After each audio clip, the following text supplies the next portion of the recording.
உமக்கு நன்றி, உமக்கு நன்றி, உமக்கு நன்றி. பரிசுத்த ஆவியானவருடைய ஆளுகையே இந்த இடத்துல ஆண்டவரே நான் பேசுகிறேன். நாங்க ரிசீவ் பண்ணிக்கிறோம். உங்க மினிஸ்ட்ரி இஸ் த பெஸ்ட் அப்படின்னு சொல்லி நாங்கள் சொல்லுகிறோம். பரிசுத்த ஆவியானவரை நாங்கள வரவழைக்கும்போது, வரவேற்கும்போது, ஆளுகைக்கு ஒப்புக் கொடுக்கும்போது, நீங்க எங்கள பெஸ்ட்டா எங்கள நடத்துவீங்க ஆண்டவரே. Yes holy spirit. எங்கள் இருதயத்துல இருக்கிற கேள்விகளுக்கு பதிலா இருப்பீங்க. எங்கள் தோய்வுகளுக்கெல்லாம் நீங்க உற்சாகத்தை குடுப்பீங்க ஆண்டவரே. எங்களுடைய சோர்வுகள் எல்லாம் மாற்றி, எங்கள புது பலத்தினால எங்களை இடை கட்டுவீங்க. So there is nothing apart from you we can do. நீங்க உங்கள விட்டுட்டு எங்களால இத நான் செஞ்சிட முடியும்னா, அது முடியவே முடியாது. ஸோ இந்த பிளாட்ஃபார்ம்ல ஏசப்பாவ தேவன்னு நாங்க டிக்ளேர் பண்றோம். இது எல்லாவற்றுக்கும் மேல அதிகாரி என்று நாங்கள் பேசுகிறோம். எல்லாவற்றுக்கும் சொந்தக்காரர் என்று நாங்கள் அப்படியே விட்டுக் கொடுக்கிறோம்ப்பா. Yes holy spirit. Yes lord. பரிசுத்த ஆவியானவருடைய ஆளுகை அப்படியே நாங்க ரிசீவ் பண்றோம். ஒருத்தரும் ரிசீவ் பண்றோம். சரண்டர் பண்ணி நாங்க ரிசீவ் பண்ணிக்கிறோம். பரிசுத்த ஆவியானுடைய ஆளுகையை ரிசீவ் பண்றோம். வீதரா மாஷா கரா பேதர லாஹா தீரிமி ஓரா மாஷா தலா தீரிமே கரா தலா ஹசை தீரே பீரா பௌரத லாக்கர பௌஷதரமா ஓரா மாஷத லஹாசி தீரிமே ரத லாக்கர பேதர மௌஷத லே ஹரிதர மௌஷதரபா. Thank you holy spirit. எங்கள் வார்த்தையினாலும் கருத்தோடு நாங்கள் செய்கிற ஜெபம் மேபி எங்க மைண்டுக்கு அது நாங்க சரியா இதெல்லாம் பேசுறோம், இதெல்லாம் ஜெபிக்கிறோம், இதெல்லாம் துதிக்கிறோம் அப்படின்னு எங்களுக்கு ஒரு ப்ளீசிங்கா இருக்கும். பட் ஆனா the best way to communicate to you Lord is tongues. நீங்க கொடுத்த அந்நிய பாஷையில நாங்கள் பேசும்போது எங்கள் கருத்து அதுல வீணா இருக்கு. அதனால நாங்கள் நம்புகிறோம். உங்க சித்தம் பேசப்படுகிறது, உங்களுடைய விடுதலை பேசப்படுகிறது, உங்க தீர்வுகள் எங்க வாழ்க்கையில பேசப்படுகிறதுன்னு நாங்கள் நம்புகிறோம்ப்பா. There is a two way process நாங்கள் நம்புகிறோம். நாங்கள் அந்நிய பாஷையில உம்மோடு பேசும்போது நாங்க உங்ககிட்ட ஒரு ஒரு ஆங்கிள் பேசினாலும் நீங்க சொல்லுகிற காரியமும் எங்க இருதயத்துல அப்படியே வந்து ரெஸ்ட் ஆகுது, டெபாசிட் ஆகுதுன்னு சொல்லி நாங்கள் நம்புகிறோம், விசுவாசிக்கிறோம். Thank you holy spirit. Thank you Jesus. எல்லாத்தையும் நாங்க ட்ரை பண்றோம். யாராவது ஒரு ஃப்ரெண்டு இந்த இது இந்த கடையில சாப்பாடு நல்லா இருக்கும்னா அதை ட்ரை பண்றோம். இந்த கடையில புடவை நல்லா இருக்குன்னா போய் வாங்குறோம். ஒரு சோப்பு நல்லா இருக்குன்னு சொன்னா ட்ரை பண்றோம். பட் ஆனா யூ ஹவ் செட், ஏசப்பாவே சொல்லியிருக்கிறீங்க, எனக்கு பின் ஒருவர் வருவார், அவர் வந்து உங்களை வந்து சகல சத்தியத்துக்குள்ள உங்களை நடத்துவார்னு ஏசப்பா சஜஸ்ட் பண்ணியிருக்கீங்க. பரிசுத்த ஆவியானவர் நிரப்புதல், அவர் பிரசன்ஸ், அவரால் நிரப்பப்பட்டு இருப்பது, அவரோடு இருக்கிற ஃபெலோஷிப் ஐக்கியம் வந்துறது ரொம்ப ரொம்ப ரொம்ப முக்கியம், ப்ரையாரிட்டின்னு சொல்லியிருக்கிறீங்க.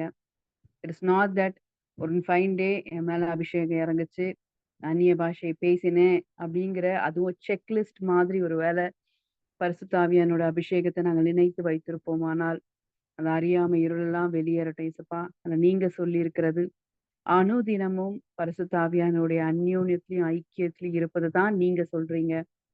S holy spirit. யோர்தான் நதியில ஏசப்பா ஞானஸ்தானம் எடுத்துட்டு மேல ஏறும்போது புறாவை போல அவர் மேல வந்து இறங்கின பரிசுத்த ஆவியானவர் அவர் மேல தங்கி இருந்ததும் அவரை அவர் ஹோஸ்ட் பண்ணதும் அவரை பலப்படுத்தி அவரை சிலுவை பரியதும் அவரை கொண்டு போனதும் பரிசுத்த ஆவியானவரோட இருந்த அந்யோன்யமும் ஐக்கியமும் தான். எஸ். ஸோ இந்த பரிசுத்த ஆவியானவரோட இருக்கிற ஐக்கியத்தை ஏசப்பா சொல்றாருன்னா தட் இஸ் எவ்ரிதிங்னு அர்த்தம். அதுதான் எல்லாம் அப்படின்னு அர்த்தம். ஸோ இந்த சஜஷனை, இந்த கவுன்சிலை ரொம்ப சீரியஸா எங்களுடைய மனதுக்கு புரியணும் ஆண்டவரே. ஒருவேளை புரியல, இவ்வளவு நாள் தெரியல, நானும் ஏதோ ஒரு சர்ச்ல இருந்து ஆண்டவர் அறியாம இருந்தேன், ஏதோ ஒரு சர்ச்ல இருந்து நான் ரட்சிக்கப்பட்டேன். அப்புறம் ஞானஸ்தானம் எடுக்கணும்னு சொன்னாங்க, மூழ்கி ஞானஸ்தானம் எடுத்தேன். வேற மாத்த சொன்னாங்க, மாத்தினேன். சில இடத்துல ஜுவல்ஸு, சில இடத்துல ட்ரெஸ்ஸு அப்படின்னு வெளியரங்கமான மாற்றங்கள் நிறைய செய்ய செய்ய நம்ம ரட்சிப்புக்குள்ள நிறைய டீப்பா போறோம் அப்படின்னு நம்மள மீறிய நம்பிக்கிட்டு வந்திருக்கலாம். ஆனா வேதம் சொல்லுகிற காரியம், ஏசப்பா நமக்கு சொல்லுகிற காரியம், பரிசுத்த ஆவியானவரோடு இருக்கிற தனிப்பட்ட ஐக்கியம், அந்யோன்யம், அது முக்கியம். அதையும் ஒரு சடங்கு மாதிரி நானும் அபிஷேகத்தை பெற்றுக்கொள்ளல. எல்லாரும் அந்நிய பாஷை பேசுறாங்க, நான் பேசணும். எல்லாரும் ஆவியில நிறைஞ்சு ஜெபிக்கிறாங்க, நானும் ஜெபிக்கணும் அப்படின்னு ஒரு பியர் குரூப்பை மேட்ச் பண்றதுக்காக இந்த அபிஷேகத்தை நான் பெற்றுக்கொண்டேன். நான் ஜஸ்ட் செக் யுவர் செல்ஃப். இந்த அபிஷேகத்தை நீங்க என் மேல ஊற்றும் போது ஒருவேளை ஓகே, எல்லாரும் இந்த இடத்துல நான் மேட்ச் ஆயிட்டேன். இந்த ஒரு பெந்தகோஸ்தே குரூப்புக்குள்ள நானும் தனியா தெரியாத அளவுக்கு என்னையும் ஆண்டவர் நிரப்பிட்டாரு. நானும் அந்நிய பாஷையை பேசுறேன். இவ்வளவுதான் அதை குறித்து நீங்கள் அறிந்திருப்பீர்கள். ஆனா அது ஒண்ணுமே கிடையாது. அந்த விளிம்ப கூட நம்ம டச் பண்ணலன்னு அர்த்தம். ஏன்? That is a very big open door to the immense possibilities. அது ஆண்டவருடைய மகத்துவங்களுக்கு அது ஒரு என்ட்ரி தான். அந்த என்ட்ரிலேயே நின்னுக்கிட்டு நம்ம என்ன பண்றோம்? அதுதான், அவ்வளவுதான், முடிஞ்சிருச்சு. ஞானஸ்தானம் எடுத்தாச்சு, அபிஷேகத்தை பெற்றாச்சு, அந்நிய பாஷையை பேசியாச்சு. நானும் ஒரு ஆவிக்குரியவள் அப்படின்ற அடையாளத்தோடு ஒருவேளை அறியாமையின் நிமித்தம் யாராவது இருப்பீர்களானா? ஏன் நானும் அந்த ஸ்டேட்ல இருந்தேன். அதனாலதான் எப்படி சிஸ்டர் உங்களுக்கு தெரியுது அப்படின்னு நீங்க கேட்டீங்கன்னா, பாம்புக்கு தான் பாம்போட கால் தெரியும்னுவாங்க இல்ல? இப்ப நானும் ஏசப்பாவை அறியாத குடும்பத்துல இருந்து வந்து ரட்சிப்புன்னு சுவிசேஷம்னு ஒண்ணு அப்போ அங்க இருந்தவர்கள் அவர்களுக்கு தெரிந்த வெளிச்சத்துல சொன்ன சுவிசேஷத்தை கொண்டு ஆண்டவரை ஏத்துக்கொண்டேன். அப்புறம் ஞானஸ்தானம் எடுத்துட்டேன். எனதெல்லாம் ஒரு இதுல கட்டாயமா செய்ய வேண்டிய விஷயங்கள் நமக்கு போதிக்கப்படும் போது நமக்கு எல்லாமே என்ன பண்ணும், சீரியஸா கமாண்ட்மெண்ட்ஸை ஃபாலோ பண்றது ஈஸி நமக்கு, பீப்புளுக்கு. இதை செய்யினா செஞ்சிருவோம், இதை செய்யினா நமக்கு செஞ்சிருவோம். ஓ, இதை ஏதாவது ஒண்ணு செஞ்சு அதுல ஒரு நீதி கிடைக்கணும் நமக்கு, ஓகே. மனுஷனுடைய இருதயம் அப்படிதான் இருக்கு. அதுக்கப்புறம் அபிஷேகத்தையும் அப்படிதான் பெற்றுக்கொண்டேன். எல்லாரும் அந்நிய பாஷை பேசுறாங்க. அந்நிய பாஷை பேசலன்னா என் ரட்சிப்பையே சந்தேகப்படுறாங்க ஆண்டவரே. அதனால என்ன பண்ணுங்க, என்ன நிரப்புங்க அப்படின்னு தான் நான் அபிஷேகத்துக்கு ஜெபம் பண்ணனே தவிர, எனக்கு அப்போ ஆவியானவரோட இருக்கிற அந்யோன்யம், ஐக்கியம், அதுதான் அச்சாரோன்னு எனக்கு தெரியாது. ஓகே, என் அறியாமையும் பார்த்து ஆண்டவர் என்ன பண்ணாரு, என்ன நிரப்புனார். என்ன நிரப்புனார். ஒரு டைம் வரைக்கும் நானும் என்ன பண்றேன், ஒரு மந்திரம் மாதிரி அந்நிய பாஷை பேசிட்டு இருந்தேன். என்ன நடக்குதுன்னு எனக்கு தெரியாது. எதுக்காக இது கொடுக்கப்பட்டதுன்னு தெரியாது. எவ்ளோ பவர்ஃபுல் இதுன்னு தெரியாது. இதை குறித்து தெளிவு கிடையாது, அறிவு கிடையாது. இதை குறித்து கேள்விப்படவும் இல்ல. எனக்கும் வேதத்தை வாசித்து புரிந்து ஒரு டைம் ஒரு ஒரு 1 ஆர் 2 இயர்ஸ் அப்படி போச்சு. ம். அதுக்கு பிறகும் நமக்கு அது என்னன்னா ஒரு டைம் வரும்ல.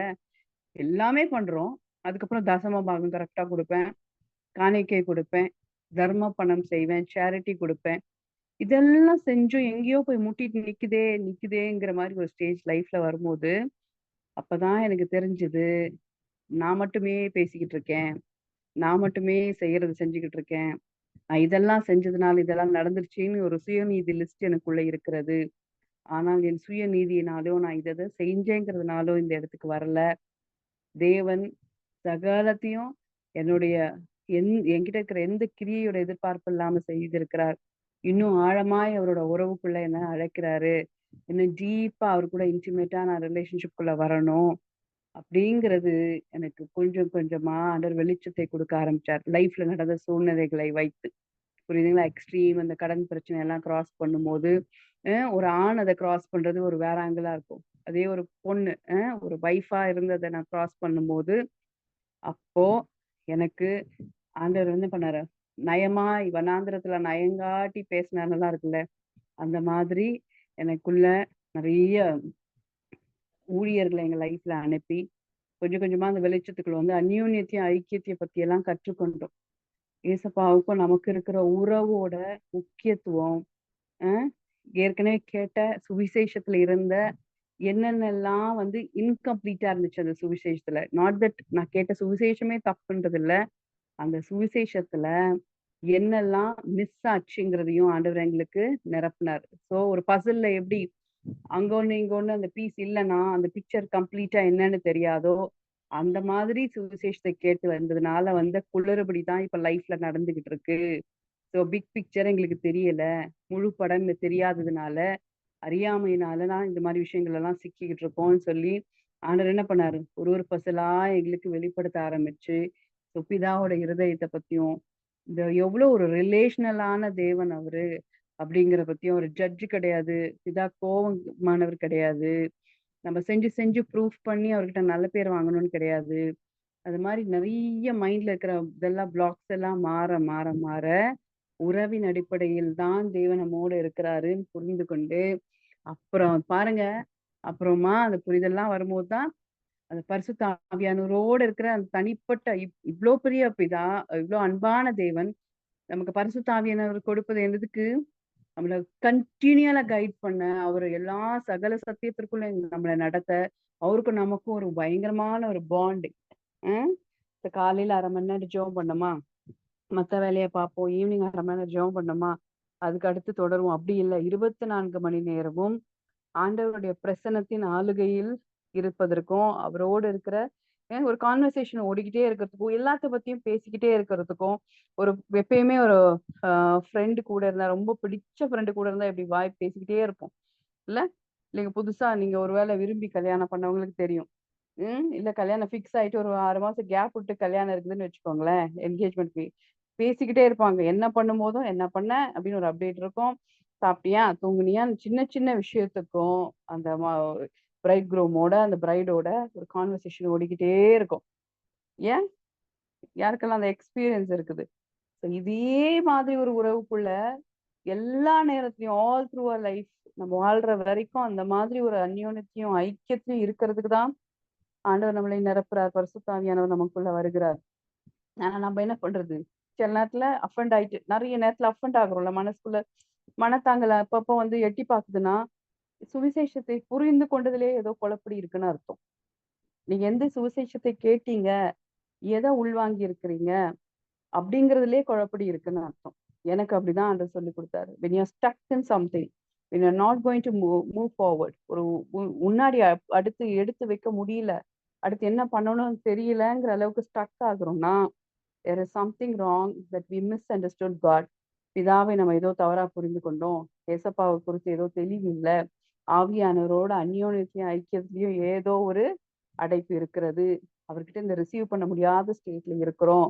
அப்படின்னு கற்றுக் கொடுக்க டே இன் அண்ட் டே அவுட் அவர் பிரசன்னம் இல்லாத, அவரை பத்தி பேசாத, அவரை பத்தி நினைக்காத, எல்லா வழிகளில் எல்லாம் அவரை நினைத்து கொள்னு வசனம் இருக்குல்ல ப்ராவர்ப்ஸ்ல 3வது அதிகாரம் 4, 5 வசனம்லாம் பாத்தீங்கன்னா, வழிகள் எல்லாம் நினைச்சுக்கோனா அப்ப வேற வேலையே பண்ண முடியாதா சிஸ்டர்? அப்படி இல்ல. உள்ளுக்குள்ள தோணுதுல்ல அப்படிலாம் எப்படி அப்படி இருக்க முடியும்? நமக்கு எவ்வளவு வேலை இருக்கு, எவ்வளோ பிள்ளைங்கள பார்க்க வேண்டியிருக்கு, ஆஃபீஸ்க்கு போக வேண்டியிருக்கு, ஹஸ்பண்ட பார்க்க வேண்டியிருக்கு, ஆமா எவ்வளோ விஷயம் செய்ய வேண்டியிருக்கு. இதுல எல்லாம் அப்படி அவரையே நினைத்துக்கொள்ளலாம். அதனால தான் சொல்றாரு, நினைத்துக்கொள்னு சொல்றாரு. புரியுதுங்களா? நினைத்துக்கொள்னு ஏன் சொல்றாரு? நீங்க இதெல்லாம் செய்யலனாலும் எதையும் நினைச்சுட்டு தானே இருக்க போறீங்க. ம். யோசிச்சு பாருங்க. சரி ஆண்டவரையே யோசிக்கலங்க விட்டுருங்க. ஏன்னா யூ ஆர் டூ பிஸி. சமைக்கணும், வீட்டு வேலை பார்க்கணும், நாய்க்குட்டிக்கு சாப்பாடு வைக்கணும், எல்லாம் எத்தனையோ வேலை இருக்கு. சரி ஆண்டவர நினைக்கலங்க. ஆனா எதையோ ஒண்ணு நினைச்சுக்கிட்டு தானே இருக்க போறீங்க. ஐயோ! நாளைக்கு இதுக்கு என்ன பண்றதுன்னு தெரியலையே. பசங்க ஈவினிங் ஸ்கூல்ல இருந்து வந்தா என்ன ஸ்நாக் குடுக்குறதுன்னு தெரியலையே. இந்த இவனுங்களோட லைஃப் என்ன ஆகுதுன்னு தெரியலையே. இந்த பிரச்சனைக்கு என்ன பண்ண தெரியலையே. இந்த பண பிரச்சனைக்கு ஏதோ ஒண்ணு யோசிச்சுக்கிட்டே தான் இருக்க போறீங்க. ரெஸ்ட் எடுக்க போறீங்களா என்ன? தாட்டுக்கு மட்டும் ரெஸ்ட்டே கிடையாது தானே. காலையில எழும்புனதுலேருந்து நைட்டு தூங்குற வரைக்கும் ஓயாத ஒன்று என்னது? அ உள்ளுக்குள்ள பார்ட்ஸ் எல்லாம் இயங்கிட்டு இருக்கு. பாடி பார்ட்ஸ் எல்லாம் இயங்கிட்டு இருக்கு. அதுக்கெல்லாம் ரெஸ்ட்டே கிடையாது. ஹார்ட் பம்ப் பண்ணிக்கிட்டே இருக்கு. அதே மாதிரி எண்ணங்களும் நமக்குள்ள ஓடிக்கிட்டே தான் இருக்கு. ஆனா, நீங்க அவரையே நினைத்துக்கொள்ன்ற வசனத்த சொல்லும்போது மட்டும், அது எப்படி முடியும்? அப்படின்னு தோணுது பார்த்தீங்களா நமக்கு? இதுவே பெரிய டிசெப்ஷன். இதுவே பெரிய பொய்ன்னு அர்த்தம். அதாவது எந்த அளவுக்கு நம்மள வந்து அவரையே நினைச்சுக்கிட்டு இருக்கலாம் முடியாத விஷயம். அப்படின்னு டக்குன்னு தோணுது பாருங்க. ஏன்னா, ஜெபம்னாலே நம்ம இப்போ ஏதோ ஒரு ஒரு தவறான புரிதல புரிஞ்சு வச்சிருக்கோம். தனியா அமைதியா உட்கார்ந்து, இந்த முழங்கால் போட்டு, உட்கார்ந்துட்டு கொண்டு, அரைக்கதவை பூட்டிக்கொண்டு, அதிக நேரம் ஜெபிப்பது தான் ஜெபம். அவர் கூட பேசுறதுன்னு நெனைக்கிறோம். அத செய்யலாம். அது பெஸ்ட். சூப்பர். ஆ அது மட்டுமே ஜெபமா? கிடையாது. எல்லா நேரத்திலயும் அவரோட இருதயத்திலேருந்து எந்த ஒரு விஷயத்தை குறித்தும் அவர்கிட்ட பேசிக்கொண்டே இருப்பது. இத குறிச்சு நீங்க என்ன நினைக்கிறீங்கன்னு கேட்கிறது. அவருக்கு ஒரு கேப் குடுத்து அவரு என்ன அ தாட்ஸ் உங்களுக்குள்ள போடுறாருன்னு நிதானமா கேட்பது. இது எல்லாமே talking to God, having fellowship with God is prayer. Okay. அது வந்து 24 மணி நேரம் பண்ண முடியும். முழிச்சுட்டு இருக்க நேரம்லாம் இருக்க முடியும். நீங்க அப்படி பேசிக்கிட்டே இருங்க பாருங்க. யாராவது பிசிக்கலா ஒரு மனுஷன்கிட்ட பேசும்போது உங்கள மீறி சரியாய் பேசுவீங்க. உங்க பிள்ளைங்க கிட்ட சரியா நடத்துவீங்க. உங்களோட ஆஃபீஸ்ல கரெக்ட்டான காரியங்கள செய்வீங்க. ஓகே. நம்ம வந்து இது தனி, அது தனி. அ ஆவிக்குரிய காரியங்கள் தனி, பிரேயர் லைஃப் தனி, அ வாழ்க்கை உலக பிரகாரமான வாழ்க்கை தனின்னு அந்த பிரிக்கிறோம் பாருங்க, அங்க தான் குளறுபடி. ஏன்னா, இங்க ஆண்டவரோட ஆக்சஸ எடுத்துக்க முடியும்னு நமக்கு தெரியாதனால, சொந்தமா சுய புத்தியை சார்ந்து கொண்டு நிறைய விஷயங்களை செஞ்சு என்ன பண்றோம், சிக்கல்ல மாட்டிக்கிறோம். அப்புறம் கேட்கிறோம், ஆண்டவரே நான் இதெல்லாம் செய்யும் போது நீங்க ஏன் ஆண்டவரே, நீங்க எனக்குள்ளதானே இருக்கிறீங்க, நான் உனக்குள்ள நீங்க எனக்குள்ள, இதை நான் டெய்லி சொல்றேன், ஆனாலும் இதை செய்யும் போது ஏன் கபால் எனக்கு கேட்ச் பண்ணல அப்படின்னு நமக்கு தோணுது. ஆனா எண்ணங்கள்னால ஒவ்வொரு முடிவுகளை எடுக்கும் போதும் அவர் நம்ம கூட இருந்து செய்யறதுக்கான ஆக்சஸ் நம்ம கொடுக்கல. he was just waiting. இந்த விஷயத்துல நம்ம சுய புத்தியை சார்ந்து கொண்டு செய்யும் போது ஆண்டவர் என்ன பண்ண மாட்டாரு, நம்ம ஃப்ரீ வில் சுய சித்தத்தை தாண்டி வற்புறுத்தி நம்மள மாதிரி நம்ம ஆண்டவர் ஆப்ரேட் ஆவார் நம்ம நினைக்கிறோம். நம்ம பிள்ளைங்களை என்ன யோசிக்கவே விடுறதில்ல, முடிவெடுக்கவே விடுறதில்ல. அவங்க பேசுறதுக்கு முன்னாடி அந்த வார்த்தையை நம்ம ஃபினிஷ் பண்ணிடுறது, அவங்க சொல்றதுக்கு முன்னாடியே அவங்களுக்காக முடிவுகளை எடுக்கிறது. இதெல்லாம் நம்ம முன்கூட்டி முன்கூட்டி செய்யறதுனால ஆண்டவரையும் அப்படியே நினைத்து நம்ம பழகுனதுனால நம்ம அப்படி எதிர்பார்க்கிறோம். ஆனால் ஆண்டவர் பயங்கரமா நம்ம ஃப்ரீ வெல்ல மதிக்கிறவர். நான் ஒரு விஷயத்த முடிவு பண்றேன்னா அதை மதிக்கிறவர். ரைட்டோ தப்போ நானே எசப்பா you talk to me about this, இந்த முடிவை நான் எடுக்க போகிறேன், இதை செய்யலாம்னு எனக்கு தோணுது, நீங்க இதை குறித்து என்ன நினைக்கிறீங்க, சூஸ் ஃபார் மீ, எனக்குள்ள இருந்து எனக்கு ஆலோசனை கொடுங்க, எது பெஸ்டா இருக்கும்னு நீங்க சொல்லுங்க. நீங்க ஒரு ஒரு விஷயத்துக்கும் அவரையே சார்ந்து கொள்ளும் போது, அவரையே நினைத்து கொள்ளும் போது காரியங்கள் எல்லாம் வாய்க்கோங்குது. வசனம் தெளிவா Proverbs 3:4-5 சொல்லுது. அப்படின்னா என்ன, in all your doings you have to engage him. அப்ப அப்பனா அவரா வந்து செய்ய மாட்டாரா, அவ்வளோ ஈகோ பிடிச்ச கடவுளா? அப்படி அல்ல. அந்த அளவுக்கு என்னுடைய பிரைவசிய மதிக்கிற கடவுள், என்னுடைய என் பிள்ளையோடைய பிரைவசிய ரொம்ப மதிக்கிறது, கனம் கொடுக்கிற கடவுள். அந்த அளவுக்கு நல்ல தேவனா இருக்கிறதுனால அவர் என்ன பண்றாரு, இஸ் வெயிட்டிங், இஸ் வெயிட்டிங். ஏன்னா நம்ம அந்த மாதிரி காட்டியிருப்போம், இதை நான் பாத்துக்கிறேன் அப்படின்னு சொன்னதுக்கு அப்புறம் நம்ம நுழைஞ்சு செய்வோமா? இப்ப யோசிச்சு பாருங்க, நிறைய பேர் அப்பா அம்மா இருப்பாங்க, கூட பிறந்தவங்க நிறைய பேர் இருப்பீங்க. உங்க ஒருவேளை உங்க சிஸ்டரோ உங்க பிரதரோ இந்த விஷயத்துல நீ தலையிடாத, நான் பாத்துக்கிறேன் அப்படின்னு சொல்றாங்கன்னு வச்சுக்கோங்க. உங்களுக்கு வெளியில இருந்து தெரியுது இது தப்பு பண்றாங்க, இப்படி போனா இப்படி போய் முடியும் அப்படின்னு சொல்லி ஒரு 2வது 3வது ஸ்டெப் நீங்க பாத்துடுறீங்க. ஆனா உங்க ஆலோசனையை கேட்காமல் அவங்க செய்யறாங்க. இப்படி அதுவும் இந்த வார்த்தையை சொல்றாங்க, என் லைஃப் நான் பாத்துக்கிறேன், நீங்க தலையிடாதீங்கன்னு சொல்லும் போது நீங்க என்ன பண்ணுவீங்க, வம்படியா இறங்கி பண்ணா என்ன ஆகும், என்ன ஆகும், அது அவங்கள மதிக்காதது போல ஆகும். அவங்க ஒரு விஷயத்த செய்யறாங்க, அவங்க லைஃப், அவங்க முடிவு எடுக்கிறாங்க. சரி, நமக்கு கொடுத்த அளவின்படி நம்ம இருப்போம்னு இருப்பீங்களா? அதுதானே கரெக்ட். Yes or no? சேட்ல போடுங்க பார்ப்போம். ஏன்னா நிறைய பேருக்கு அந்த டவுட் இருக்கு. ஒரு தப்பு நடக்குது, ஒரு சுத்தி நடக்குது, ஏன் ஆண்டவர் என்னை தடுக்கவில்லைங்கிறதுலயே நிக்கிறாங்க, ஒரு மாதிரி கண்டமாயிடுறாங்க, கஷ்டப்படுறாங்க. நான் அது மாதிரி யோசிச்சிருக்கேன். ஏன் ஆண்டவரே, நாங்க கடன் எல்லாம் வாங்கணும்ல, அப்ப ஏன் நீங்க வந்து எங்களை வந்து ஸ்டாப் பண்ணல, ஏன் கடன் கொடுக்குறவன் கிட்ட பேசி ஸ்டாப் பண்ணல? இப்படியெல்லாம் கிரியேட்டிவா நான் யோசிச்சு யோசிச்சு ஆண்டவர்கிட்ட கேள்வி கேட்டுட்டு இருந்தேன் பல வருஷம். ஓகே, எது வரைக்கும்னா, ஆண்டவர் கண்ணியமானவர், நம்மள கண்ணியமா நடத்துகிறவர், நம்மளோட வில்ல தாண்டி நம்மளுடைய எப்படி படைத்தாரோ, நம்ம சுயமா ஒரு வில் கொடுத்து படைச்சாரோ அதை அவரே மதிக்காம இருக்க மாட்டாரு. அவர் மதிப்பார். நம்மளை சுற்றி இருக்கிற ஜனங்க, நமக்குன்னு இருக்கிற சுய செல்ஃப் எஸ்டீம், நமக்குன்னு இருக்கிற சுய காரியங்களை அவர் மதிக்கலனாலும் நம்ம கிரியேட்டர் நம்மளை மதிக்கிறது நிமித்தம் அவர் தாவி குதித்து காரியங்களை திணிச்சு செய்ய மாட்டார். he will empower us to take decision. நம்ம கூட இருந்து இதை இப்படி செய்யலாம், இது இப்படி செய்யும் போது உனக்கு இப்படி ஆகும்னு சொல்லி நமக்கு சொல்லி கொடுப்பாரே தவிர, எம்பவர் பண்ணுவாரே தவிர, இதை செய்ய, இதை செய்யாத, இதை செய்ய, இதை செய்யாத அப்படி சொல்லி நம்மள என்ன பண்ண மாட்டார், கண்ட்ரோல் பண்ணி மேனிப்புலேட் பண்ணி நடத்த மாட்டார். ஓகே, யாருக்கெல்லாம் புரியுது? புரியுதா? சோ அதனால நிறைய விஷயங்கள் தடுக்கலங்கிற அஃபென்ஸ் எல்லாம் வெளியேற்றுங்க. இந்த மனத்தாங்கல் எல்லாம் என்னை விட்டு போட்டேன் இசப்பா அப்படின்னு சொல்லுங்க. ஏன்னா அந்த அஃபென்ஸ் என் மனசுக்குள்ள இருக்கிற வரைக்கும், ஏன் என் கணவரை தடுக்கல, ஏன் கடன் கொடுத்தவனை தடுக்கல, ஏன் வந்து என் லைஃப்ல இந்த விஷயம் நடக்கும்போது நீங்க எங்க இருந்தீங்க, நீங்க இருந்திருந்தா இதை தடுத்து இருக்கணுமே, ஏன் இதை செய்யல, நான் சின்ன பிள்ளையில இப்படி கஷ்டப்படும் போது நீங்க எங்க இருந்தீங்க? இது மாதிரி கேள்விகள் நிறைய எனக்கு இருந்தது. எப்ப வரைக்கும்னா, இவ்வளோ நல்ல தேவன்னு புரியுற வரைக்கும். இவர் உறவின் தேவன், என் அப்பா என்னை மதிக்கிறவரு, என் ஃப்ரீ வில் எனக்கு கொடுத்துருக்கிறாரு, இது எல்லாத்து கூட அவர் இருந்ததுனால தான் நான் இவ்வளவு தூரம் வந்திருக்கிறேன். It's not for him. என்னை சுற்றி அப்படி ஒரு பாதுகாப்பு இருந்ததுனால தான் நான் எடுத்த தப்பான முடிவுகளிலும் நான் இன்னைக்கு ஜீவனோட இருக்கிறேன். இன்னைக்கு எனக்கு ஒரு ஊழியத்தை ஆண்டவர் கொடுத்திருக்கிறாரு, எனக்கு பிள்ளைகளை கொடுத்திருக்கிறாரு, 4 பேருக்கு ஆலோசனை சொல்லுகிற ஒரு ஸ்டேட்ல நான் வச்சிருக்கிறாரு. It is just because of ஹிம்னு இப்ப இந்த உறவின் தேவன்ல பரிசுத்த ஆவியானோட இருக்கிற அந்யோன்ய ஐக்கியம் தான் இது மாதிரி எனக்கு கொண்டு வந்திருக்கு. அதனால நிறைய வருஷங்கள் தேவையில்லாம ஆண்டவர் மேலேயே அஃபெண்ட் ஆகி நான் ஆன்சர்ஸை தள்ளி இருக்கிறேனே எனக்கு தெரியாம இருந்துச்சு. ஏன்னா ஆஃப்டர் தட் ஒரு ஒரு நாளும் ஒரு ஒரு நாளும் அப்படியே என்னை ஹீல் பண்ண ஆரம்பிச்சாரு. யோசிச்சு பாருங்க, நமக்கு ஆன்சர் கிட்டயே நம்ம கோச்சுக்கிட்டோம்னா வேற எங்க போக முடியும்? நமக்கு அவருதான் பதில்னு தெரியுது, ஆனா அவரு மேலேயே கோபம். அவருக்கிட்டே அப்படின்னு மூச்சை திருப்பிட்டு இருந்தோம்னா வேற எங்க நமக்கு பதில் கிடைக்கும்? வாய்ப்பே இல்லை இல்லையா? ஸோ அதனால இது பிசாசுடைய பெரிய வஞ்சனை. நமக்குள்ள என்னன்னா நியாயமான கேள்வி மாதிரி கொண்டு வருவோம். நம்ம மைண்ட்ல வந்து நியாயமான கேள்விகளா இருக்கும். அது நம்ம மைண்டுக்கு ஆமா அப்படித்தானே அப்படித்தானே அப்படின்னு தோணும். பட் ஆனா அது தேவனை கெட்டவராக அந்த பிக்சர் பண்ணுதுன்னா that is not from God. புரியுதுங்களா? அது வந்து உங்களுக்குள்ளே கூட வந்திருக்காது, அது வெளியில இருந்து வருகிற எண்ணமான்னு பாருங்க.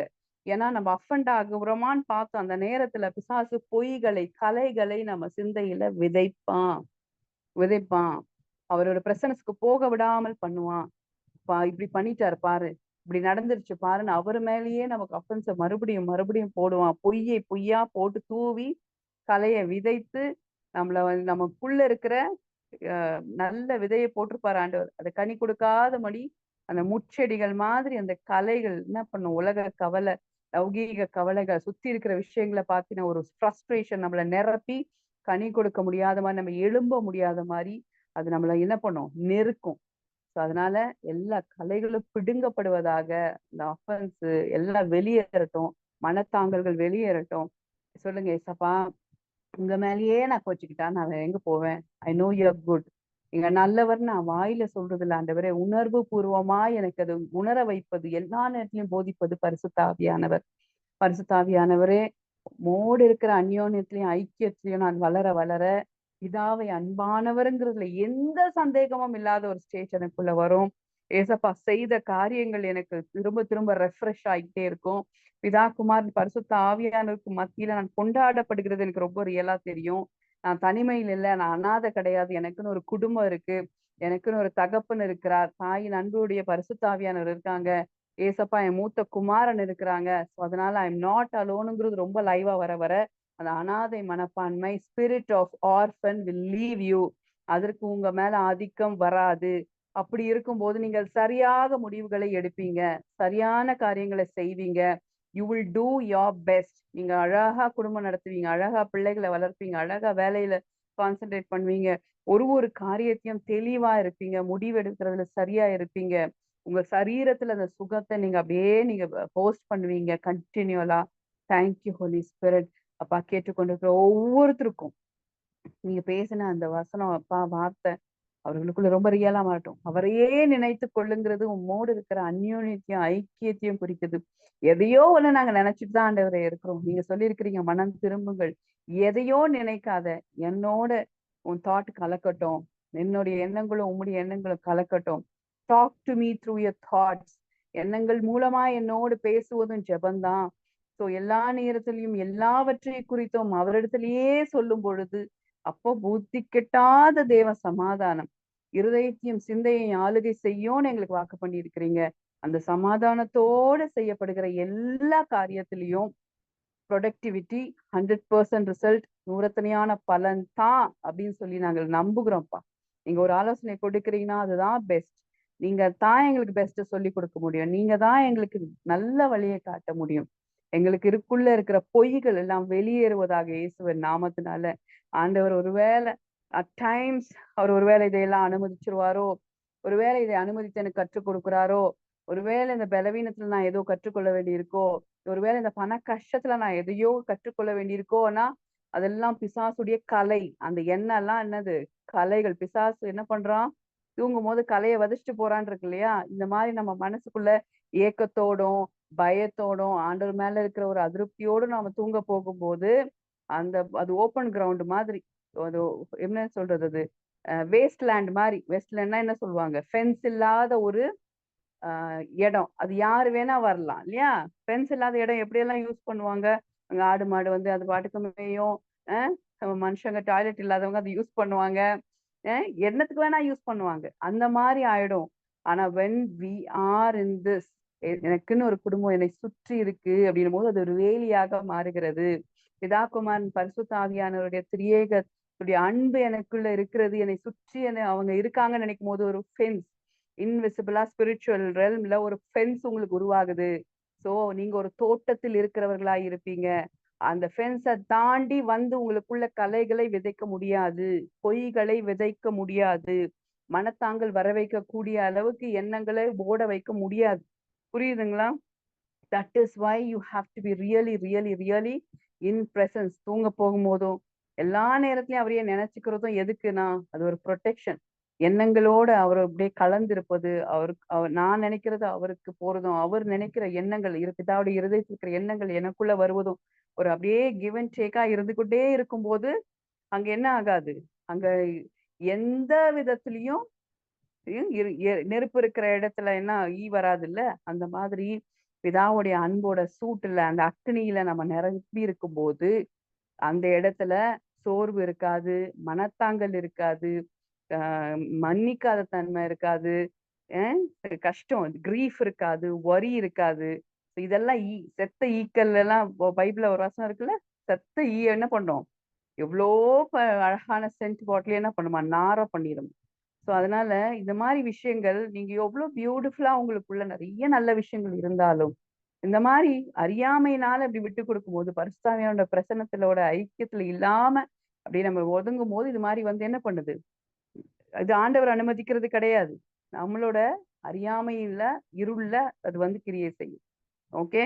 ஸோ ஏசப்பா இந்த லைட் எங்களுக்கு நீங்க கொடுக்கறதுக்காக நன்றி. இந்த லைட் எங்களுக்கு கொடுக்கறதுக்காக நன்றி. இந்த லைட் எங்களுக்கு கொடுக்கறதுக்காக நன்றி. பரிசுத்த ஆவியானவரோட இருக்கிற அந்யோன்யத்தையும் ஐக்கியத்தையுமே நான் பிடித்து கொண்டால் என்னை சுற்றி இருக்கிற காரியம் தானா மாறும் ஆண்டவரே. I will be a co creator with you. உம்மோடு சேர்ந்து எல்லாத்தையும் உருவாக்குகிற மகளாய் நீங்க என்னை வைப்பீங்க. யாரை குறித்த சோர்வும் எங்களை நிரப்பாது. என் பிள்ளை மாறவே மாட்டேங்கிறான், இவங்க எப்பதான் மாறுவாங்களோ, இந்த மாதிரி சூழ்நிலை எப்பதான் மாறுமோன்னு அந்த எப்போங்கிறது கேள்வி வெளியேறும். ஏன்னா you will have a surety. என் எண்ணங்களினால் நான் உருவாக்குகிறேன். ஏன்னா தேவன் என்ன பண்ணாரு, let us make man in our இமேஜ்னு சொல்லி அவர் முதல்ல என்ன பண்ணாரு, ஹி ஹேட் அன் இன்டென்ட். அதுக்கப்புறம் அது அப்படியே கிரியேஷனை ஸ்டாப் பண்ண முடியல, அதுக்காக சகல கிரியேஷன் ஒண்ணுனா உருவாச்சு. அது மாதிரி எண்ணங்களோடு நினைக்கிற தன்மையோடு ஃப்ரீவில்லோடு நம்மளை படைத்திருக்கிறார்னா we can create. அதனால நீங்க என்ன பண்ணலாம், என் குடும்பம் இப்படிதான் இருக்குது, என் மனைவி இப்படிதான் இருக்காங்க, என் கணவர் இப்படிதான் இருக்கிறாங்க, என் பிள்ளைகள் இப்படிதான் இருக்காங்க, என் வாழ்க்கை இப்படிதான் இருக்கும், என் வீடு இப்படிதான் இருக்கும், எப்படின்னு நீங்க அவரோடு சேர்ந்து அப்படியே அந்த அந்யோன்யத்தை ஐக்கியத்திலையும் நீங்கள் எதை அட்டர் பண்றீங்களோ, எதை வார்த்தையாய் பேசுகிறீர்களோ அது அப்படியே ஆகும். நீங்கள் ஜெபத்தில் எவைகளை கேட்டுக்கொண்டீர்களோ அவைகளை பெற்றுக்கொண்டோம் அப்படிங்கிற அனுபவத்துல இருந்து அதை நீங்கள் பேசுவீங்க. ஒரு விஷயத்தையும் நீங்க விசிபிளா பாப்பீங்க. அது கண் முன்னாக உண்டாகும். It be created for you. அப்படி இல்லைனாலும் அது உருவாக்கி உங்களுக்கு தரப்படும். உங்களுக்கு நீங்க செதுக்கலாம், மனுஷனுடைய கேரக்டரை நீங்க செதுக்கலாம். இவங்க இப்படிதான் என்னை பார்த்தாலே எரிஞ்சு எரிஞ்சு விழுவாங்கன்னா நாம அவர்களுக்குள்ள இருக்கிற எரிச்சலை என்ன பண்றோம், பொக்கி போட்டு வெளியே எடுக்கிறோம்னு அர்த்தம். ஆனா பரிசுத்த ஆவியில நிரம்பி அவர் சொல்லி கொடுத்த மாதிரி ஒரு மனுஷனை முழுமையாய் பார்க்க இல்ல, ஞானமா அவங்க செய்வாங்க, புத்தியா அவங்க செய்வாங்க, அவங்க வாயிலிருந்து அன்பான வார்த்தைகள் வரும், என்னை ஏற்றுக்கொள்வார்கள் அப்படின்னு சொல்லி பாசிட்டிவான விஷயங்களே அவர்களிடத்துல பேசும்போது, பாசிட்டிவ்னா வெறும் பாசிட்டிவ் திங்கிங் சொல்ல, பரிசுத்த ஆவியில நிரம்பி ஆவியானவர் கொடுக்குற ஆலோசனைப்படி நம்ம பேசும்போது அந்த தான் வாய்க்கும், அதுதான் வாய்க்கும். நடுவுல என்ன பண்ணுவோம் நம்ம, அப்படி பண்ணிக்கிட்டே இருப்போம். திடீர்னு அவங்க ஒரு மாதிரி மேல் ஃபங்க்ஷன் பண்றாங்க, வேற மாதிரி நீங்க நினைச்சதோட வேற மாதிரி நடந்துக்கிறாங்கன்னு உடனே நான் என்னை ஏமாத்திக்கிறேன் போல அப்படியெல்லாம் பண்ணி அப்படின்னு சொல்லி ஒரு பொய்யை நம்பிடுவோம். ஏன் கம்ப்ளீட்டா பண்ண மாட்டோம், கம்ப்ளீட்டா அதை செய்ய மாட்டோம். அது நீங்க கண்கள் பார்க்கிற வரைக்கும் பரிசுத்தாவியானோட பலத்தினால நீங்க அதை செய்து கொண்டே இருங்க. உங்களுக்கு அந்த பலத்தை கொடுக்கிறவர் ஆவியானவர். நடுவுல சோர்றோம்னா அது நம்ம ஓன் ஸ்ட்ரென்த் கிட்ட வந்துட்டோம்னு அர்த்தம். Again trust in God, again be filled with God's presence. ஆவியானவர் உங்களுக்குள்ள இருக்கிறதோட அவேர்னஸ்குள்ள நிரம்பிட்டு காரியங்களை செய்யுங்க. நீங்க செதுக்க முடியும், அதோட கேரக்டரையே செதுக்க முடியும். உங்ககிட்ட ஒருத்தவங்க இப்படிதான் பேசுவாங்கன்னா இப்படிதான் பேசுவாங்க, அன்பா நடந்துப்பாங்கன்னா அன்பா தான் நடப்பாங்க. அந்த ஸ்டேட்ல ஏன்னா உங்க வார்த்தை உங்களோட இன்டென்ஷன் கிரியேட் பண்ற அளவுக்கு வல்லமை பொருந்தினதாய் மாறிடும். அப்ப தானாவே காரியங்கள் நன்மையாகவே நடக்கும், நன்மையாகவே நடக்கும். நிறைய பேருக்கு அது மாதிரி நீங்க பார்த்துருக்கீங்கல்ல, டெஸ்டிமனிஸ் ஆல்ரெடி நீங்க கேக்குறீங்க, நிறைய பேருக்கு கேட்டிருப்பீங்க. நீங்க இங்க பேசும்போது கூட என் ஹஸ்பண்ட் இப்படி இருப்பாருன்னு நினைச்சேன், ஆனா இப்படி மாறிட்டாங்க. என் ஒய்ஃப் இப்படின்னு நினைச்சேன், ஆனா இவங்க அப்படி மாறிட்டாங்க. என் பிள்ளைங்க இப்ப இப்படி இருக்காங்க. அப்படின்னு எவ்வளவு டெஸ்ட் நாங்க கேட்கிறோம். ஏன்? அதனால கண்டிப்பா நமக்கு ஆண்டவர் சத்தியவரர். சகல சத்தியத்துக்குள்ள நம்மளை நடத்தி நம்மள சூப்பரா ஆண்டவர் நடத்தி கொண்டு போயிட்டு இருக்கார். ஏன்? பரிசுத்த ஆவியானவரோட இருக்கிற அந்யோன்யம் ஐக்கியம், அந்த அவரோட விஸ்டம நமக்குள்ள நிரப்போம், அவருடைய கனிகளை நமக்குள்ள அப்படியே ஹோஸ்ட் பண்ணோம். ஏன்? Thank you Jesus. அப்பா உமக்கு நன்றி செலுத்துகிறோம். உமக்கு நன்றி. நாங்கள் கேட்டுக்கொண்டிருந்த ஒவ்வொரு விஷயத்திலையும் நீங்க எங்க கூட எவ்வளவு அளவுக்கு ஐக்கியத்தோட எங்க கூட கலந்து இருக்க விரும்புறீங்க, அதுக்கு நாங்க இடம் கொடுக்கிறோம். நாங்க அதுக்கு எஸ் சொல்றோம். ஏசப்பா, எங்களை ஆளுகை செய்யுங்க. எங்களை அப்படியே உம்மோடு இருக்கிற உறவுல பலப்படுத்துங்க. எல்லாவற்றை குறித்து உம்மோடு பேசுகிற என் நினைவுகளால் உம்மோடு கலந்து இருக்கிற அனுபவத்துக்குள்ள எங்களை நடத்துங்க. அந்த இன்டிமசி ஸ்டேட் எங்களுக்குள்ள இருக்கட்டும். எது எப்படி இருந்தாலும் உம்மோடு இருக்கிற தனிப்பட்ட உறவிலிருந்து சந்தோஷத்தை எடுக்கிற, சமாதானத்தை எடுக்கிற, வாழ்வின் அர்த்தத்தை எடுக்கிற அளவுக்கு எங்கள் சிந்தையில, எங்க இருதயத்துல அந்த ஒரு மெச்சூரிட்டியை நாங்கள் அப்படியே பெற்றுக்கொள்கிறோம். ஏசப்பா, தேங்க்யூ ஹோலி ஸ்பிரிட். கனெக்ட் ஆன ஒவ்வொருத்தருக்குள்ளேயும் அந்த பலன் இறங்கட்டும். பலன் இறங்கட்டும். ஆண்டவரே, நீங்க அப்படி செய்கிறதுக்காக உமக்கு நன்றி செலுத்துகிறோம். நன்றி செலுத்துகிறோம். எங்களுடைய சூழ்நிலைகள் எல்லாவற்றையும் பார்த்து சமாதானம்னு பேசுகிறோம், செழிப்புன்னு பேசுகிறோம், நிறைவுன்னு பேசுகிறோம், சுகம்னு நாங்கள் பேசுகிறோம். எங்க பிள்ளைகளை பார்த்து ஞானம்னு நாங்கள் பேசுகிறோம். எஸ் ஹோலி ஸ்பிரிட், உம்முடைய போதனையை நாங்கள் பேசுகிறோம். எங்க பிள்ளைகள் எல்லாம் கர்த்தரால போதிக்கப்பட்டு இருக்கிறார்கள் அப்படின்னு சொல்லி நாங்கள் பேசுகிறோம். Yes holy spirit. அப்பா, எங்க மனைவியை குறித்து அவங்க தயை, கர்த்தர் கொடுத்த ஈவு அப்படின்னு நம்மள சொல்லுகிற மாதிரி மனைவிகள் இருப்பீங்க. அதே மாதிரி கணவர்கள் கனம் பொறிந்தவர்களா இருப்பாங்க. Yes holy spirit. கர்த்தருக்கு பயப்படுகிற மனுஷன் இந்த விதமாய் ஆசீர்வதிக்கப்படுவான்னு இருக்கிற சகல ஆசீர்வாதமும் என் ஹஸ்பண்ட் மேல பலிக்கும். Yes holy spirit. நாங்க பிளஸ் பண்றோம். நாங்க எங்க கணவரை பிளஸ் பண்றோம். அப்படியே கணவன்மாருங்க மனைவியை பிளஸ் பண்ணுங்க, பிள்ளைகளை பிளஸ் பண்ணுங்க. Yes, that is what is needed. அதுதான் தேவை. விட்டு கொடுக்காதீங்க, விட்டு கொடுத்துறாதீங்க. நீங்க மனசளவுல விட்டுட்டீங்கன்னா, ஏனோ களைகளை விதைக்க negative one is ready ready. ஆனால் நீங்க உங்க இருதயத்தை காத்துக்கொள்ளுங்க. Guard your heart with all diligence. ஏன்னா அதுல இருந்து தான் ஜீவ தண்ணீர் உள்ள நதிகள் புறப்பட்டு ஓடும்னு சொல்றாரு. ஏசப்பா, நாங்க அதை பிடித்துக் கொள்ளுகிறோம். அந்த சத்தியத்தை நாங்கள் பிடித்துக் கொள்ளுகிறோம். நாங்க அதை கொடுக்க ஜாக்கிரதை உள்ளவர்களா நாங்க இருக்கிறோம். பரிசுத்த ஆவியானவர் எங்களுக்குள்ள அந்த சென்சிட்டிவ்னஸ் கொடுக்கறதுக்காக நன்றி அப்பா. we gave you all the glory lord. உமக்கு நாங்க எல்லா மகிமையை நாங்கள் செலுத்துகிறோம். we give you all the glory. we give you all the glory. Connect ஆன ஒவ்வொருத்தரோட குடும்பத்தை நான் ஆசீர்வதிக்கிறேன். லவ்ட் ஒன்ஸை நான் ஆசீர்வதிக்கிறேன். அவங்க கைட்டு செய்கிற வேலைகளில் ஆசீர்வாதம் பெருகுவதாக. அங்க கேட்ட ஒவ்வொரு வசனத்திலையும் நிலைத்திருக்கிற கனி தருகிற கிருபைகள் எங்களுக்கு உண்டாகட்டும். ஏசப்பா, நாங்க ரிசீவ் பண்ணிக்கிறோம். in Jesus name, amen, amen. Bless you all. Take care. Bye bye.